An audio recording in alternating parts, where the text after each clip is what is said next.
So Prince William is facing a decision inside the palace that no future king ever wants to make. His youngest son, Prince Louie, is at the center of a private family crisis, and advisors are trying to work out how much the public should be told. But William has drawn a line. The official message may be careful, brief, and reassuring. What matters is everything he refuses to reveal. And that's where this story becomes far more complicated, because the deeper you look at the decisions being made behind closed doors, the clearer it becomes that this isn't really about protecting the palace from bad headlines. It's about a father realizing that royal duty has limits when his child's well-being is involved. Before we go any further, if you're interested in royal drama, palace decisions, and the moments the institution would rather keep behind closed doors, make sure you subscribe to our channel so you don't miss what happens next, because the details are limited. And that's exactly what makes this story so compelling. The less William says, the more his actions begin to reveal. And that silence may reveal more about William's priorities than any official palace statement could. William sat across from Catherine as the final briefing was placed between them. The document looked harmless, only a few paragraphs about altered engagements and a family priority. But one sentence changed the entire atmosphere. It suggested that more information might reassure the public. William read it twice, then quietly asked why anyone believed the public was entitled to more. Catherine already knew the answer. The palace was worried about speculation. Every cancelled appearance created another question, and every unanswered question invited another theory. But she also knew that explaining too much would transform their son's private situation into something strangers could dissect. She told William that once a detail became public, they would never be able to pull it back. William leaned against his chair and looked toward the window. For years, he had been trained to understand duty as something that continued regardless of personal circumstances. Engagements still happened. Statements still had to be approved. The institution still needed its representatives. Yet this situation had reduced all of those responsibilities to one question. What did his son need from him right now? The answer was uncomfortable because it had nothing to do with ceremony. Louis needed his father present. William rejected the proposed wording and asked the advisors to remove every reference to medical details. The palace could explain that schedules were changing. It could acknowledge that the family was dealing with a private matter.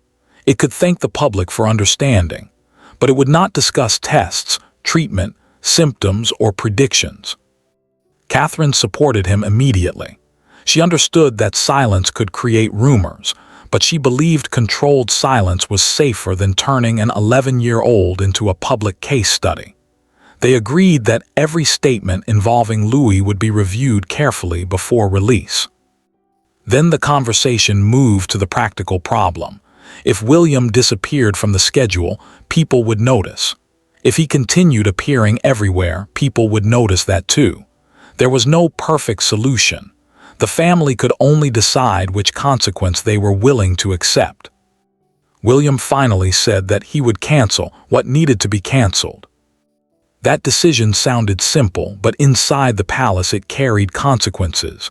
Other royals would have to absorb responsibilities. Staff would have to rearrange plans. Events would need new arrangements. Commentators would begin asking questions. William understood all of it. He also understood that none of it mattered as much as the child waiting at home. Catherine reached across the table and reminded him that being there was not failure. William nodded, but the conflict remained. He had spent years preparing to become king, and now the qualities expected from a future monarch were colliding with the qualities required from a parent. The palace wanted certainty. William wanted time. For the moment, he chose time. The following morning, William reviewed the revised schedule alone. Several engagements had already been moved, and more changes were waiting for approval. Normally, he would have treated that list as an obligation to solve immediately. This time, he closed the folder. He called Catherine instead. She asked whether he was ready to return to the palace discussion. William said he was, but only if everyone understood the boundary before the meeting began. They could discuss schedules. They could discuss communication. They could discuss how to support the family. They would not discuss the child's private medical information. Catherine told him that was enough. William returned to the advisors with a different posture. He was still the future king, but he was no longer asking permission to prioritize his son. He would not be persuaded otherwise. The decision quickly moved beyond one family schedule. Advisors began examining what would happen if William remained away longer than expected. There were ceremonies to reconsider, meetings to move, and public appearances that could not simply vanish without explanation. Yet every practical solution seemed to create another problem. One advisor suggested that a carefully worded update might calm speculation. William listened without interrupting. When the discussion moved toward private medical information, his expression changed. He stopped the conversation and made the boundary clear. The public could be told that the family needed privacy. It could not be told what was happening inside the home. Catherine agreed, but she also recognized the danger. Silence could become its own story. She wanted the palace to communicate enough to prevent wild claims without giving anyone material that could be turned into endless analysis. That balance became the family's new strategy. Charles was brief when William explained the situation. He did not ask for details that his son was unwilling to share. Instead, he asked what would make the next few days easier. William admitted that the biggest problem was not one particular engagement. It was the feeling that every canceled appearance would become another headline. Charles understood immediately. He told his son that royal duties could be redistributed. Family members could cover selected commitments. The institution would survive a change in the diary. William hesitated because accepting help made him feel as though he was abandoning responsibility. Charles disagreed. He told him that responsibility was not measured by how many doors he walked through while his family needed him somewhere else. That conversation changed the atmosphere. For the first time, William stopped thinking only about what the palace would lose and began thinking about what his son might lose if the family handled the situation badly. Outside, speculation continued. Headlines appeared about missing appearances and altered plans. Some commentators treated the changes as ordinary scheduling issues. Others searched for hidden meaning in every movement. The family could not control that process. Inside the home, William tried to preserve ordinary routines. Breakfast remained breakfast. Conversation stayed deliberately normal. Phones were put away during family time. Yet children notice changes adults think they can hide. Louie noticed that his parents were speaking more quietly. He noticed that conversation stopped when he entered the room.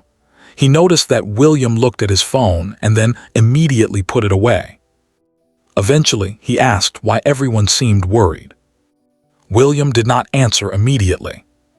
He had imagined protecting his son by keeping difficult information away from him. Now he realized that children do not need every detail to understand that something is wrong. Catherine watched the exchange from nearby and understood the same thing. William finally told Louie that people were concerned because they loved him. He did not offer a diagnosis or make promises about what would happen next. He simply told him that being unwell did not change who he was. Louie asked whether things would become normal again. William said they would try. That answer was not perfect, but it was honest. And for the first time since the crisis began, William understood that protecting his son did not mean pretending there was nothing to fear. It meant making sure fear never became the only thing the child could see.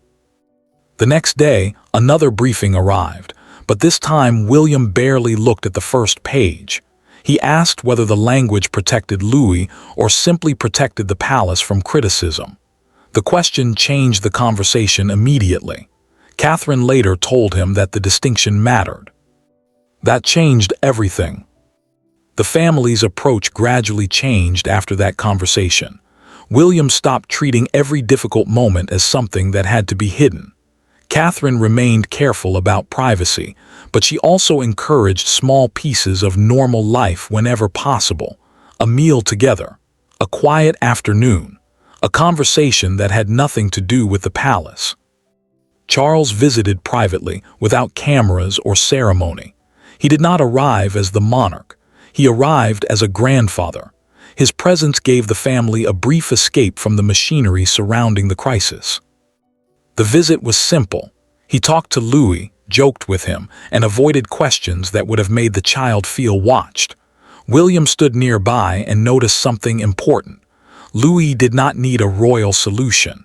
He needed adults around him who were calm enough to let him remain a child. That realization changed William's understanding of the entire situation. The palace could control statements. It could rearrange schedules. It could decide what appeared in an official announcement, but it could not control what people imagined outside the gates. So William and Catherine stopped trying to win every argument happening in public. They would not answer every rumor. They would not correct every headline. They would not provide new details simply because silence made some people uncomfortable. Instead, they would give the public one clear message. Their family appreciated the concern, but their son's privacy would remain protected. That boundary was tested repeatedly. Supportive messages arrived alongside intrusive questions. Flowers appeared outside Windsor.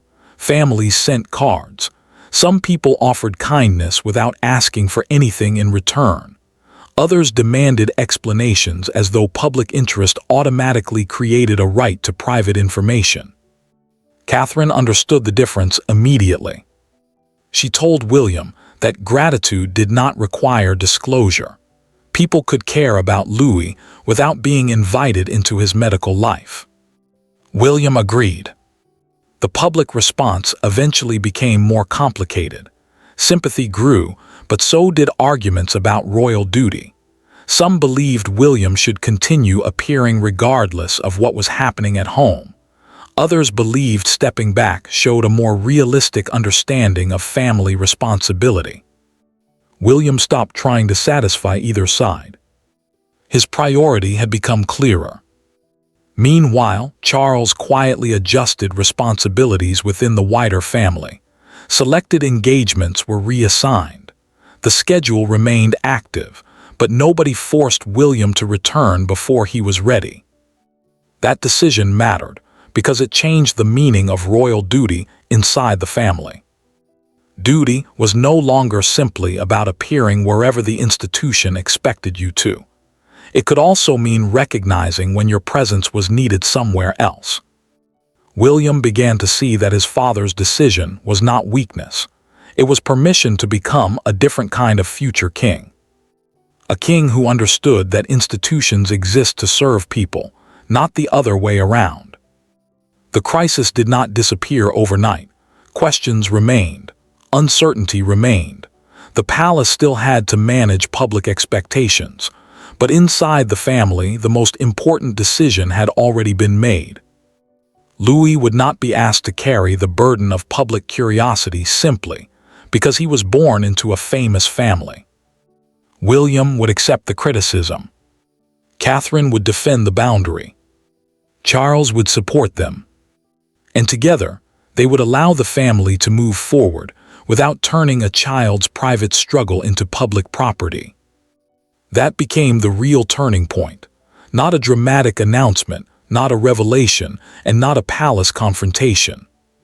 Just a family deciding that some things mattered more than being understood by everyone outside the gates. The final message was deliberately simple. Thank people for their concern, acknowledge the family's appreciation, and leave the private details where they belonged. The palace could continue moving, schedules could be rearranged, and senior royals could absorb the responsibilities William temporarily left behind. But the crisis had changed something deeper inside the family. William had discovered that stepping away from duty did not mean abandoning it. Sometimes the most important responsibility was knowing when to stop performing for the institution and start protecting the people inside it. Catherine remained firm about their son's privacy. Charles continued supporting the decision, and the family slowly found a way to move forward without allowing public curiosity to dictate their private life. The headlines would eventually change. The questions would eventually fade, but the lesson William carried from those days would remain. Then came the simplest moment of all. After another long palace discussion, William returned home and found Louie waiting. His phone continued receiving messages, but this time he ignored them. He sat beside his son, listened to him talk about ordinary things, and realized that nothing happening beyond that room mattered more. The crown could demand his attention. The public could demand explanations. The palace could demand appearances, but his son needed something none of those things could provide: his father. And when William finally understood what the crisis had been asking of him all along, there was no hesitation left. He chose the one responsibility that mattered before every title, every engagement, and every expectation. He chose Louie.